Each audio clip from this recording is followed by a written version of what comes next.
As many of you know, this last election cycle for governor was a very interesting one for all of you out here in Illinois. But not only for all of you out here in Illinois, but all of you who may know the fact that my cousin Chris Kennedy was one of those who was running to be chief executive of the state, which meant that I took a particular interest in how this race played out. I can say that in my family, we all stick together, and it's the way it's always been. In fact, when I was first elected, Mr. Trump, I had my cousin Joe in the Congress. I had my father in the United States Senate. I had cousins in the state legislature in Maryland and lieutenant governor. And so as a family, we decided to come together and say, how can we do this more efficiently? And we thought that maybe if we all went in with the same campaign material, it might work. And so we decided to come up with a sign, and the sign said, vote for the Kennedy nearest you. And we were going to pull some of those old placards out for Chris, but Chris gave a terrific effort, and I was pleased that I had the honor of joining with him in congratulating JB in the primary, and then working with my cousin Chris and having the honor of working for JB Pritzker in the general election. And I had to say, if it hadn't been my cousin Chris in the primary, given all the family connections that my family has to the Pritzkers, it would have been an easy ask for me to be part of the Pritzker campaign. But I didn't even realize that's why it would be an easy ask. What would make it an easy ask for me is the fact that J.B. Pritzker was all on board 110% with leading in the area of mental health and addiction treatment well early in his campaign, and to an extent that I have never seen any other candidate exhibit in any political campaign that I've witnessed over the years that I've been campaigning for candidates across the country.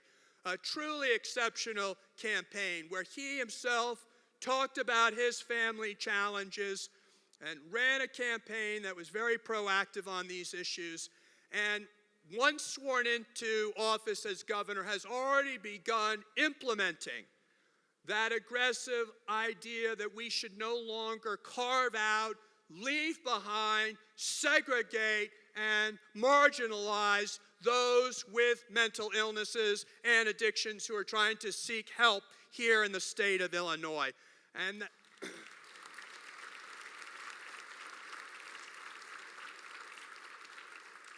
so you came to hear him. I just want to say what an honor it is for me that he has decided to come to the Kennedy Forum, Illinois, and I want to extend our support to his administration because governors and every other office holders need a lot of help on a lot of different fronts, and he has a lot on his plate. So that's even more reason why we at the Kennedy Forum are a valued partner to this governor. He's going to have opportunities, perhaps, in the future for greater budgets with more monies coming in. And we want to make sure we're organized now that if he calls on the people of Illinois to spend those monies towards the cause of criminal justice reform, education, mental health care, that we in this state are organized to support this governor at the State House in helping him get his agenda for mental health and addiction treatment passed in the General Assembly. My pleasure to give to you the governor of the state of Illinois, J.B. Pritzker.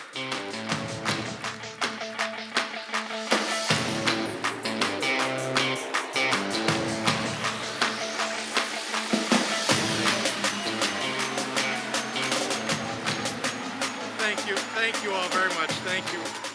thanks so much to Patrick. I'm glad to know I was your second choice for governor. That's the best I could have done with Patrick. I know it. Patrick probably doesn't remember this, but when I was a young whippersnapper and he was a young representative in the United States Congress, I had the chance to spend 10 or 15 minutes with him. It was around one of the conventions. I can't remember which one, but I was just so impressed with this young man who was demonstrating all the capability and the charisma of the great leaders in the United States. And so I just wanted you to know that even though we're around the same age, that I've always looked up to you, and I really thank you for everything that you've done. And I want to thank you for the fact that you've really shaped my vision of how to improve access to mental health care and health care in all of its forms here in the state of Illinois, and how you've helped me to think about how to get families the tools that they need to build better lives. And that's something that as governor, I desperately want to do, to help families build better lives. And so it's an honor to be here with you. Thank you, Patrick. Thank you.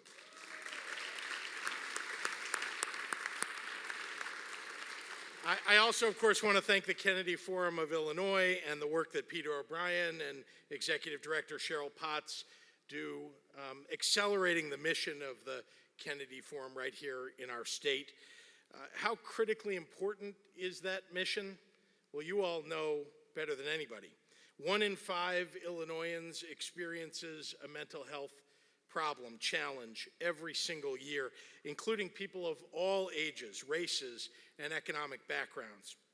The fundamental truth of mental health is that everybody knows somebody who is struggling. Everybody.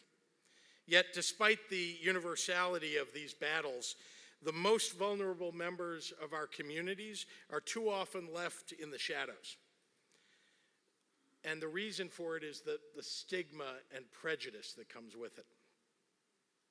About 2/3 of the individuals who have mental health challenges in Illinois go without treatment because of their inability to access care, or because they fear the assumptions that come with getting help. For far too long, politicians from both parties have been too timid when it comes to addressing mental health for their constituents. You don't hear much talk about it, not enough. For far too long, our state has done too little as families have struggled. The national average of state agency spending for community-based treatment programs is $133 per person, but in Illinois, that number is just $77. Change is long overdue, but change is coming. Last Wednesday,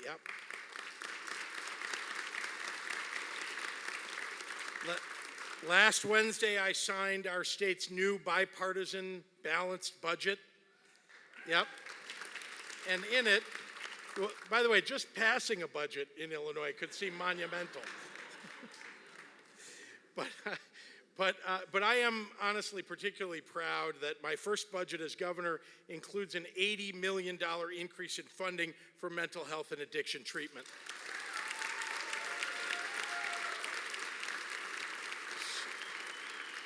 So it has an 18% increase in addiction treatment and prevention funding, and a 13% increase in funding for mental health services, unprecedented increases for our state in recent state history. A major portion of the new $80 million is being invested in our state's Department of Health Care and Family Services to help expand access to much-needed psychiatric services and to boost Medicaid reimbursement rates for mental health and addiction treatment. This is critically important for our future. But it doesn't stop there. We also passed an omnibus health care bill to eliminate a multi-year Medicaid backlog of over 100,000 applicants. And we brought transparency and accountability into the Medicaid system. Health care is a right, not a privilege, and I want to make it clear that the days of government bureaucracy standing in the way are over. I directed our state agencies to work together to break down the silos that always exist between departments that prevent people from getting the kind of services that they deserve. And honestly, we need to focus on families, people's basic needs, and look at them in a holistic way. That's why breaking down silos is so important. You know, people, when I became governor and announced that I was hiring 4 deputy governors, everybody said either, boy, this guy needs a lot of help, which is true, or they just said, we don't understand. We've only heard of anybody having 1 deputy governor along with the lieutenant governor, 1 deputy governor. But the reason that I did that was to break down the silos. Because you know what happens, and I think any of you who work in a large organization, you know this too, that department heads often don't work with one another because they view it as, well, this is my territory. That's your territory. And I want some of your territory. You know, I don't want to work together with other departments because maybe my budget will be diminished and their budget will increase. We wanted to do away with that. And that's why I hired 4 deputy governors, one of whom is here, and I don't know if she's in the audience or standing backstage, but I just want to call her out. Yeah, Deputy Governor Sol Flores.